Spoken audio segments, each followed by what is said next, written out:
मौत हो गई है। बताया जा रहा है कि उससे बेड आईजीआईएमएस में नहीं मिला, जिसके बाद उसे पारस अस्पताल ले जाया गया, जहां उसकी मौत हो गई। बता दें कि छात्र की मौत पर आईजीआईएमएस में हंगामा भी किया गया है।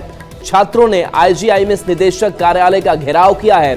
2023 बैच का छात्र अभिनव पांडे था। सड़क दुर्घटना में अभिनव घायल हुआ था। हादसे के बाद आईजीआईएमएस ले जाया गया, लेकिन वहां पर उसे आईजीआईएमएस में बेड नहीं मिला। पारस अस्पताल में इलाज के दौरान छात्र की मौत हो गई। नाराज छात्रों को समझाने में पुलिस जुटी हुई है। छात्रों के गुस्से को देखते हुए बड़ी संख्या में पुलिस भी बुलाई गई है।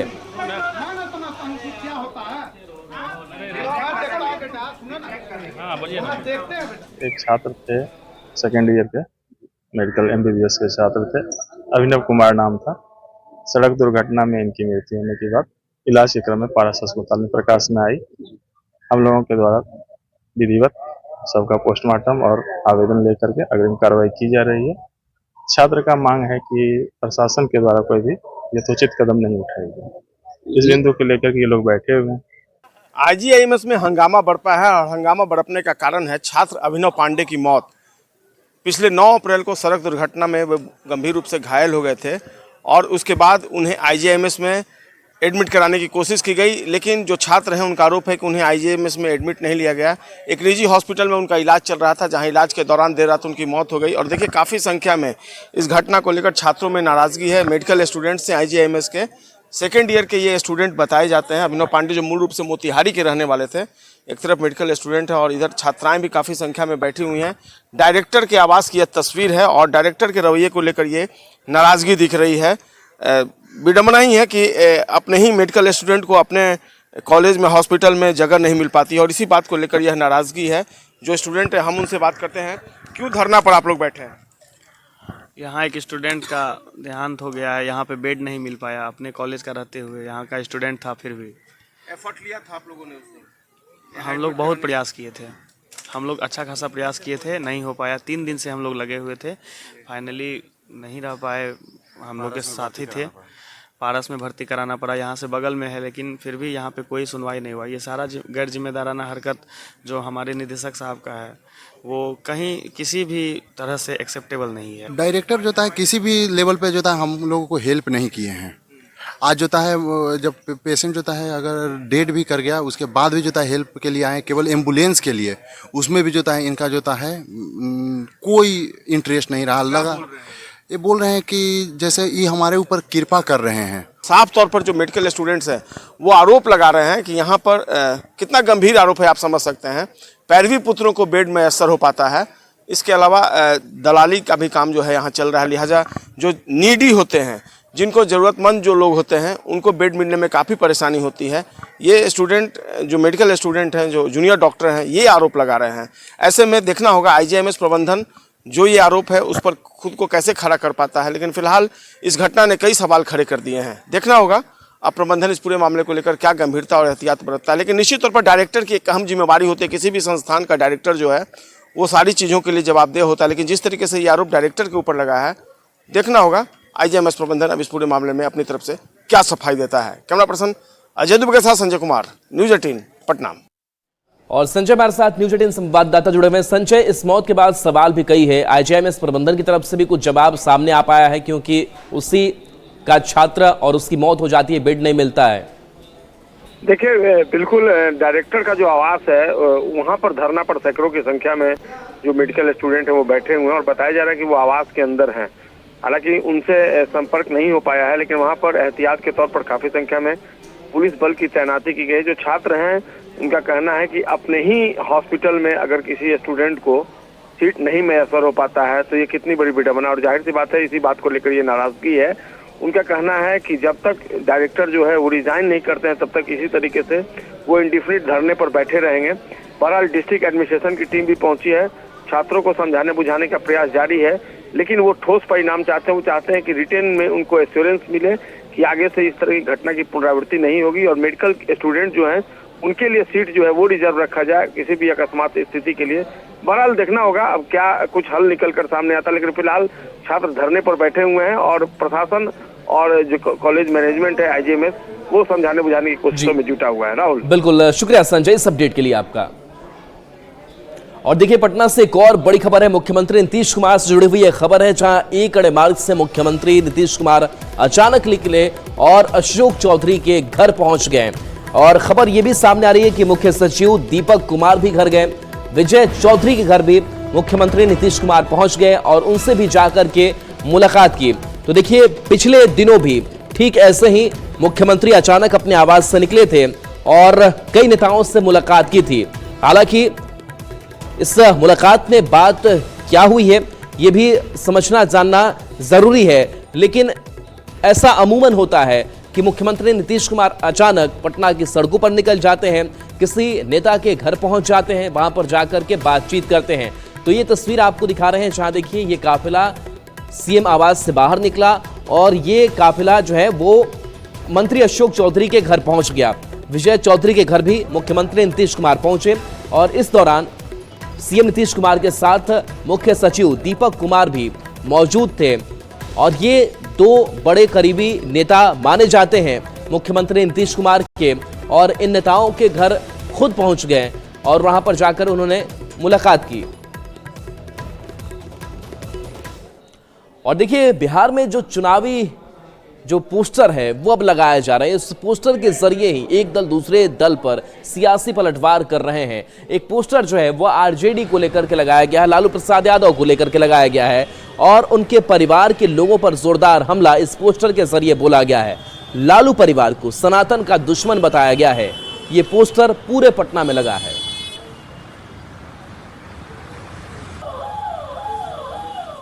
देखिए लालू प्रसाद यादव पर जो पोस्टर लगाया गया है उस पोस्टर पर आरजेडी का भी जवाब सामने आया है, जिसमें सनातन विरोधी बताया गया है लालू प्रसाद को। तो साथ ही सत्ता पक्ष की तरफ से भी प्रतिक्रिया सामने आई है। दोनों पक्षों ने क्या कुछ कहा है आपको सुनाते हैं। आज 16% आरक्षण की चोरी करने वाली भारतीय जनता पार्टी जिस तरह का राग अलापती है उसमें कहीं सच्चाई नहीं है। सच तो यह है कि चाहे लालू जी हो चाहे तेजस्वी जी हो, हमेशा नफरत के खिलाफ समाज में बेहतर वातावरण के निर्माण के लिए और देश जो अनेकता में एकता का मिसाल रहा। राष्ट्रीय जनता दल लालू प्रसाद यादव और उनका परिवार मानता है कि मुस्लिम तुष्टीकरण का सबसे आसान तरीका है सनातन के प्रतीक चिन्हों का पुरजोर विरोध। इसीलिए 1990 के दशक में भी लालू यादव ने आडवाणी जी की रथ यात्रा रोकी थी। जब जब मौका मिला तब तब उन्होंने सनातन और सनातन के प्रतीक चिन्हों का विरोध किया। उनकी अगली पीढ़ी तेजस्वी यादव भी इसी सोच से ओतप्रोत है। देखिए, जब भी इस देश में इश्यूज की बात होती है तो ये लोग राम को बीच में ले आएंगे, ये लोग सनातन को बीच में ले आएंगे, ये लोग हिंदुत्व को बीच में ले आएंगे। लेकिन फैक्ट ये है कि ना इन्हें राम से मतलब है, ना इन्हें सनातन से मतलब है, ना हिंदुत्व से मतलब है। इनको केवल मतलब है तो राम को बेचने से और हिंदुत्व की मार्केटिंग करने से। राजद और लालू परिवार जिस प्रकार से सनातन प्रेमियों के साथ दुर्व्यवहार करने का इतिहास रहा है, और राष्ट्रीय जनता दल का तो एमओवाई समीकरण है, और इस एमओवाई को खुश करने के लिए सनातन प्रेमियों के साथ इस प्रकार का दुर्व्यवहार करने का इनका पुराना लंबा ट्रैक रिकॉर्ड रहा है। बीजेपी के राज्यसभा सांसद दीपक प्रकाश बाढ़ पहुंच गए। बता दें कि पार्टी की तरफ से आयोजित कार्यक्रम में पहुंचे थे और इस दौरान बिहार विधानसभा चुनाव, वक्फ कानून को लेकर के अपनी उन्होंने बातें रखी। इस दौरान उन्होंने बिहार विधानसभा चुनाव को लेकर कहा कि बिहार में एक बार फिर नीतीश कुमार के नेतृत्व में डबल इंजन की सरकार बनेगी। वहीं उन्होंने वक्फ कानून पर बात करते हुए कहा कि इस कानून से मुस्लिम समाज में बदलाव होगा। विपक्ष इस कानून का विरोध अपनी राजनीति साधने के लिए कर रहा है। इंडिया गठबंधन की सरकार दोबारा बनेगी, डबल इंजन की सरकार बनेगी। जो तुष्टीकरण की राजनीति करते हैं, अकलियत और मुस्लिम समाज के लोगों केवल वोट का उपयोग करते हैं, उनके चेहरे पे जो नकाब है वो नकाब उठने वाला है। और देखिए वक्फ संशोधन कानून को लेकर के तेजस्वी यादव का यह बयान सामने आया कि उनकी अगर सरकार बनेगी तो इस कानून को लागू बिहार में नहीं होने देंगे, जिसके बाद से केंद्रीय कपड़ा मंत्री गिरिराज सिंह ने बयान दिया है और गिरिराज सिंह ने तेजस्वी यादव को पसमानदा मुसलमानों का विरोधी बता दिया है। लगता है तेजस्वी जी की सरकार बनना है नहीं, और संसद से जो कानून पास होता है उसको पूरे देश में लागू होता है। और संसद पूरे देश का है और ये गरीब पसपंदा मुसलमानों के खिलाफ हैं तेजस्वी यादव। वो नहीं चाहते हैं गरीब मुसलमानों को और महिलाओं को हक मिले। तेजस्वी यादव इसीलिए अनाप शनाप बोल रहे हैं। तेजस्वी यादव गरीब पसपानदा मुसलमानों के विरोधी हैं। और देखिए, केंद्रीय मंत्री नित्यानंद राय ने भी तेजस्वी के इस बयान पर पलटवार किया है और कहा है कि ये जो कानून है वो संसद से पास हुआ है और कोई इसे ऐसा नहीं है कि वो लागू होने से रोक सकता है। उनके राजनीति के पन्नों को फाड़ फाड़ कर चिथरा चिथरा कर फेंक दिए। अब कोई आधार नहीं बचा है तेजस्वी जी को जिस पर खड़ा होकर बिहार की राजनीति कर सके। उनका सुपना साफ होने वाला है। वक्फ बिल कानून यह देश के पार्लियामेंट द्वारा पास किया गया है। किसी की औकात नहीं है कि उसको लागू होने से रोक सके। जेपी गंगा पथ के 5वें चरण का आज लोकार्पण होने जा रहा है। शाम में मुख्यमंत्री नीतीश कुमार इसका लोकार्पण करेंगे। सफर जो है वो और आसान हो जाएगा। और देखिए, ये ड्रीम प्रोजेक्ट मुख्यमंत्री नीतीश कुमार का रहा भी है। बता दें कि आज मुख्यमंत्री नीतीश कुमार दीदारगंज तक बने जेपी गंगा पथ का लोकार्पण करेंगे। इसके साथ ही जेपी गंगा पथ से होकर दीघा से दीदारगंज तक गाड़ियों का आवागमन शुरू हो जाएगा।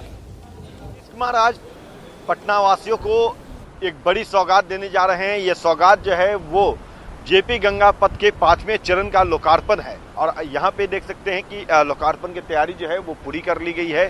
जेपी गंगा पथ परियोजना के तहत जो है ये लोकार्पण कार्यक्रम जो है वो रखा गया है और इसका उद्घाटन जो है वो मुख्यमंत्री नीतीश कुमार आज दोपहर 4 बजे करेंगे और उसके बाद जो है ये बख्तियारपुर तक के लिए जेपी गंगा पथ जो है उस पर परिचालन शुरू हो जाएगा। आम जनों के लिए ये सड़क जो है वो खोल दी जाएगी। बताते ये चले कि ये 5वां चरण है। इससे पहले 4 चरणों में जेपी गंगा पथ का जो है लोकार्पण कर चुके हैं। सबसे पहला चरण जो था वो दीघा से पीएमसीएच तक का था। दूसरा चरण जो है दीघा से गायघाट तक।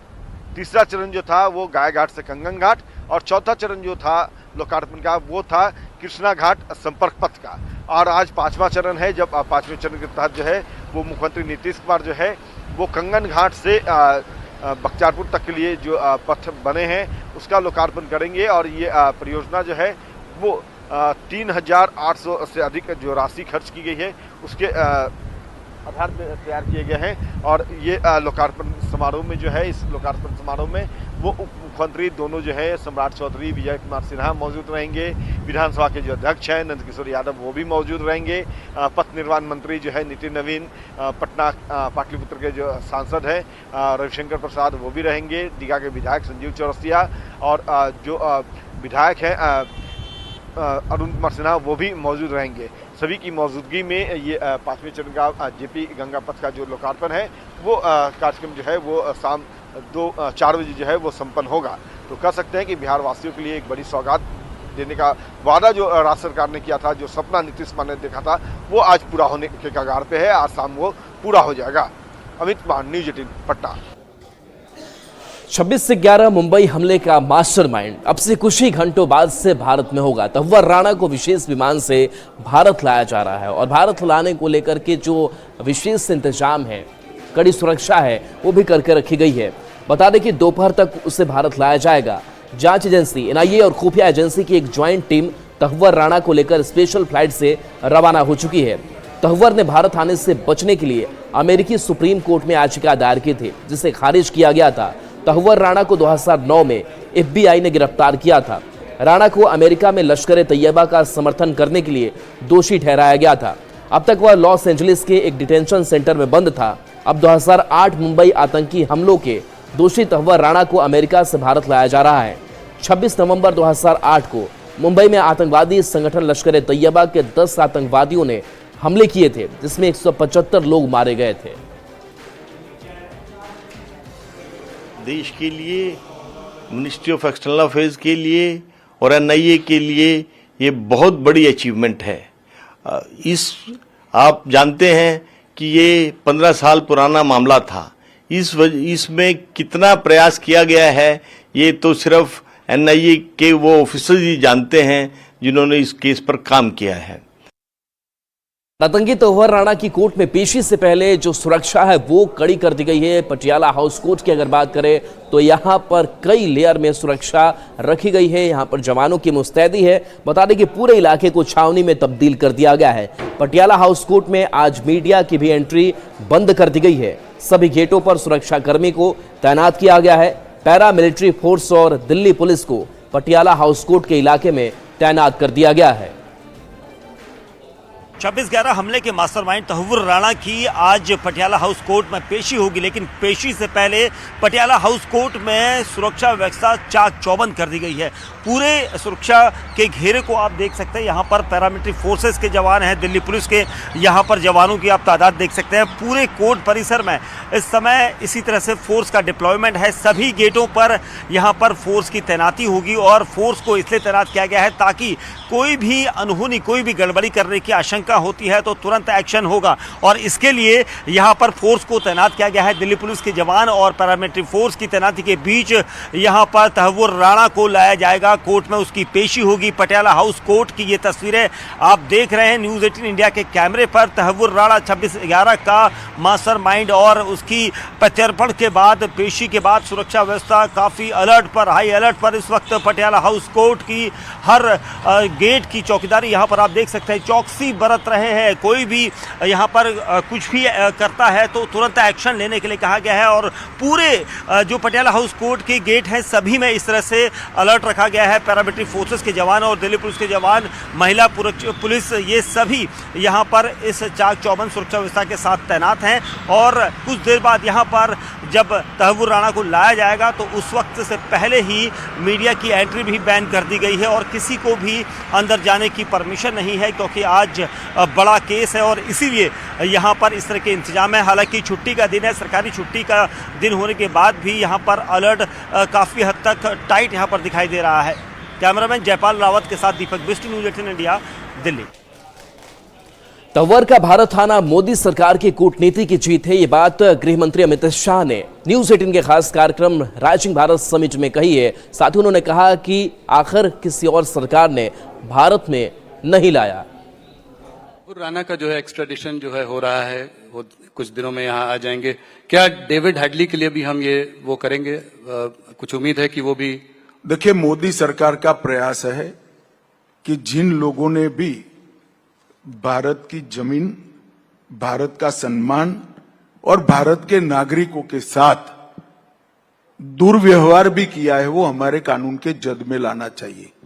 और मैं मानता हूं तब राणा की यहाँ वापिस आना ये मोदी सरकार की कूटनीति का बहुत बड़ी सफलता है जी। तो क्योंकि जिनके समय में जब बम धमाके हुए वो तो ला नहीं पाए, मगर आज वो वापिस आएगा, हमारी अदालत के सामने पेश होगा, हमारे संविधान के तहत उसको सजा होगी। ये देश के लिए बहुत बड़ी उपलब्धि है। और इस बीच झारखंड से बड़ी खबर है, जहां पर निजी स्कूलों की मनमानी लगातार जारी है और ऐसे में जो आक्रोश है अभिभावकों का वो देखने को मिल रहा है। और लगातार जो गेट पर धरना प्रदर्शन है वो भी अभिभावकों ने किया है। जो तस्वीर निकल करके झारखंड से सामने आई, बताया जा रहा है कि रीएडमिशन के नाम पर पैसे लिए जा रहे हैं, कॉपी किताब के नाम पर पैसे लिए जा रहे हैं और निजी स्कूलों की मनमानी लगातार जारी है।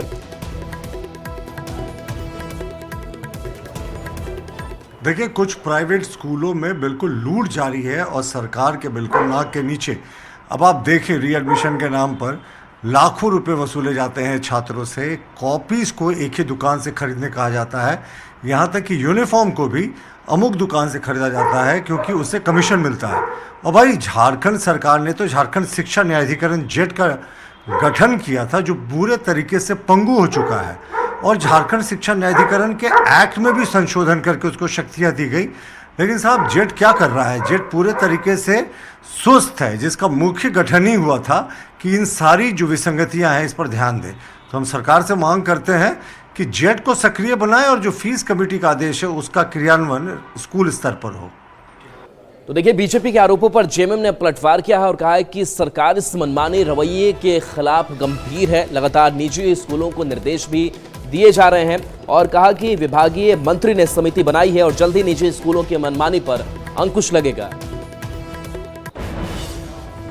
सरकार गंभीर है उस मामले को लेकर के, किस तरह से जो माननीय मंत्री हैं वो भी गंभीर है और इस पर समिति भी बनी है और उस समिति का जो भी मामला आएगा उस समिति के द्वारा समिति तय करेगी। स्कूल प्रबंधन के साथ में उनकी बैठकें होंगी और निर्णय होगा। निश्चित रूप से यहाँ के आम आवाम के हित में फैसला लिया जाएगा।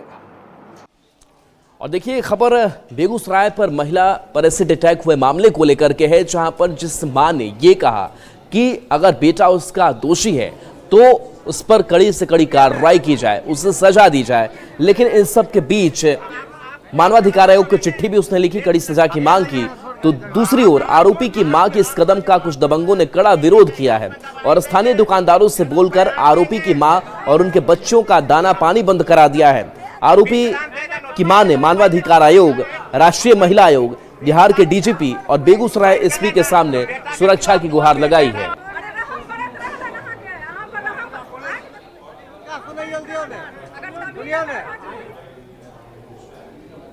और अगली खबर सिवान से है, जहां पर शराब की बोतलों को विनष्ट किया गया। बताया जा रहा है करोड़ों की ये शराब की बोतलें जिसको बुलडोजर चला करके ध्वस्त किया गया, नष्ट किया गया। ये बड़ी कार्रवाई मानी जा रही है। बता दें कि इस कार्रवाई में करीब 1.5 करोड़ रुपए के शराब नष्ट हुए। नष्ट की गई शराब की सभी बोतलें जिले के अलग अलग थानों की पुलिस और उत्पाद विभाग की टीम ने जब्त की थी। रिपोर्ट्स की माने तो इस कार्रवाई में लगभग 25,000 लीटर देसी और विदेशी शराब नष्ट की गई है। 25,000 लीटर है। इसमें कई तरह का शराब है, अंग्रेजी है, देसी है, बंटी कंपनी और मानित मूल्य 1.5 करोड़ के आसपास। किस किस थाना से?